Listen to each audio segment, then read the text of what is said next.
Ar jums ir kopā Cepam LV. Šodien vēlos parādīt, kā no tomāta izgriezt rozīti. Ņemam vidēji izmēru tomātu un neņemam pārāk mīkstus.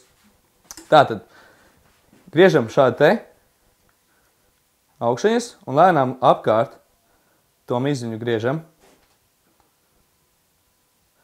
Visu apkārt uz riņķi.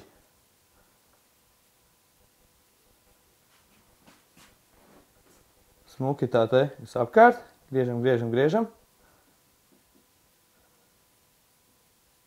Pārāk nesteidzamies. Savādāk varam nogriezt viņu nost un zaudēt viņam to pavadienu. Šo te laižam lejā, lai viņš smuki tur krīt. Nu jā, apgriezam apkārt un nogriežam nost. Šo tomātiņu noliekam nost. Un lēnām rulējam viņu šādi te tādā kā tūtiņā.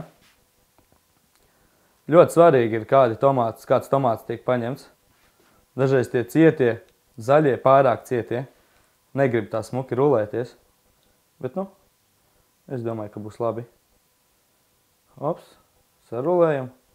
Un izveidojās skaista rozīte. Un tad jau mēs tālāk varam viņu likt uz šķīvīša, padekorēt kādu ēdienu. Sev par prieku, apetītes uzlabošanai. Ar jums bija kopā Cepam LV. Uz drīz tikšanos!